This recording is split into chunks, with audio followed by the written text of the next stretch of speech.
நாம் இப்போ கோவில் புளியோதரை ரெசிபி தான் பார்க்க போகிறோம். இப்போ இந்த கடாயை பற்ற வச்சுக்கலாம். இது சூடு என்னது நம்ம வந்து நல்லெண்ணெய் ஊற்றி தான் தாளிக்கணும். அப்போ தான் வந்து நல்ல டேஸ்ட்டாக இருக்கும்.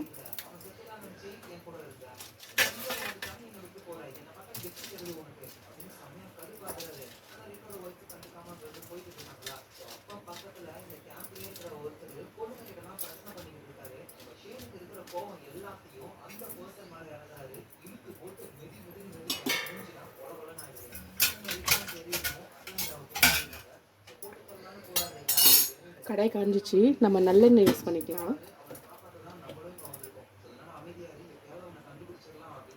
கொஞ்சம் நிறையவே ஊற்றிக்கோங்க, ஏன்னா சாதத்தோடு சேர்த்து கலக்கணும் இல்லையா. நான் வந்து ஒரு தக்காளி பழம் சைஸுக்கு புளி எடுத்து அதை நல்லா கரைச்சி வச்சுருக்கேன். இதை பாருங்கள், வெறும் புளி மட்டும்தான் கரைச்சி வச்சுருக்கேன். இப்போ வந்து எண்ணெய் காஞ்சதும் நம்ம வந்து அதை நல்லவெல்லாம் போட்டுக்கலாம். கடுகு,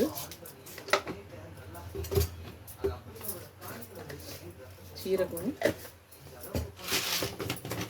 இது கூட கொஞ்சம் கடலை பருப்பு,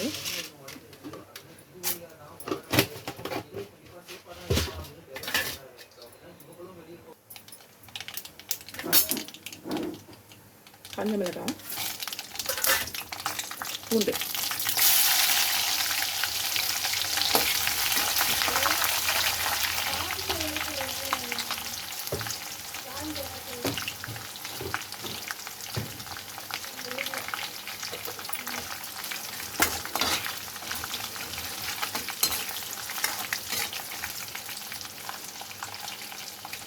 நல்லா வதங்கட்டும். பச்சை மிளகாய் நல்லா பொரியணும்.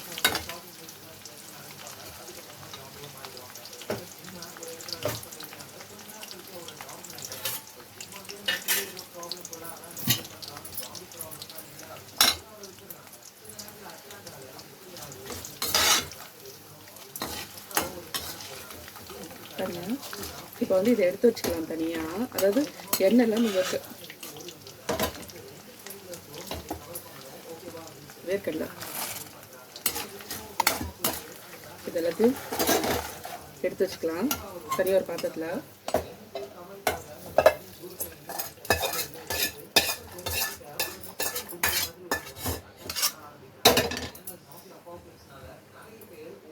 அதில் இருக்க எண்ணெயை மட்டும் லைட்டாக எடுத்துக்கோங்க. எதுக்காகனா புளி ஊற்றி கொதிக்கும் போது மொத்தம் புளியில் ஊறிச்சுன்னா புளிப்பாக இருக்கும், டேஸ்ட் வராது சரிங்களா. இப்போ என்ன பண்ணுறோம், இப்போ இதில் வந்து நம்ம கரைச்சி வச்ச புளி, வெறும் புளி மட்டும்தான், இதில் வேறு எதுவுமே நான் ஆட் பண்ணல, வெறும் புளி மட்டும்தான், புளி தண்ணி.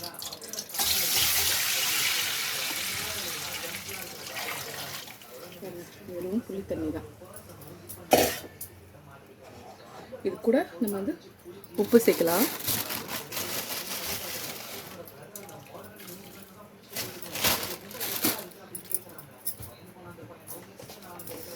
மஞ்சள் தூள்.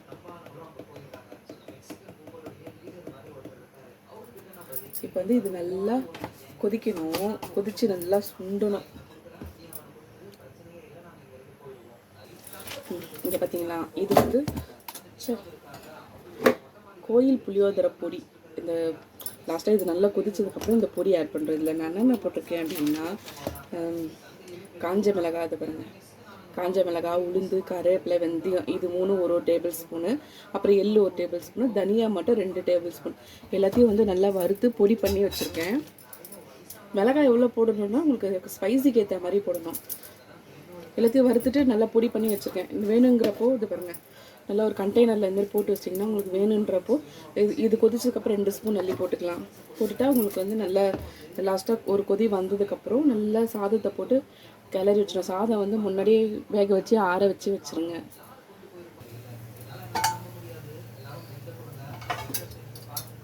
பாருங்க, நல்லா கொதிக்குது பாருங்கள், நல்லா தண்ணி சுண்டுற அளவுக்கு கொதிக்கணும். நல்லா கொதிக்கணும்.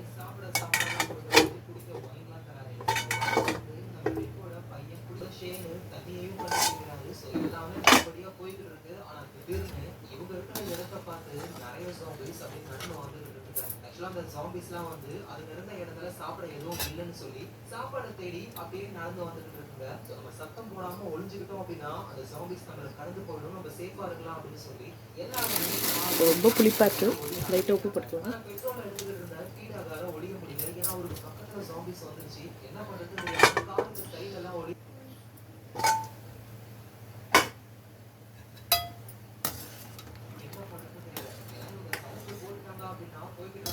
இப்போ நம்ம வந்து பாதியாக சுண்டியிருக்கு, இன்னும் நல்லா கொதிக்கணும்.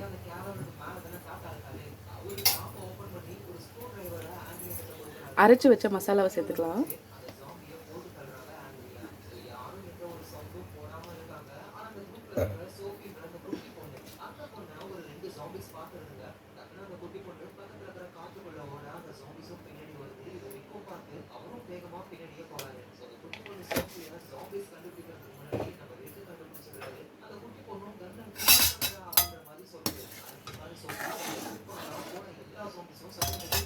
இந்த பொடி போட்டால் வந்து திக்காயிடும். மூடி வைக்கிறேன்.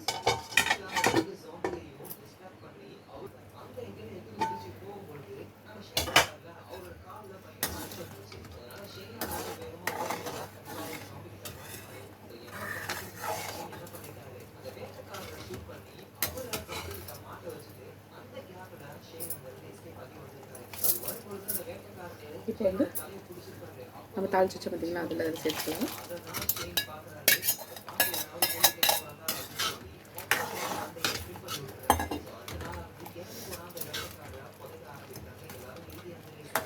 அவ்வளோதாங்க, புளிக்குழம்பு ரெடி. இப்போ இதை வந்து நம்ம ஆறுன சாதத்தை கூட மிக்ஸ் பண்ணிக்கலாம்.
என்ன மோப்ப முடிச்சிட்டு இருக்கு வந்து?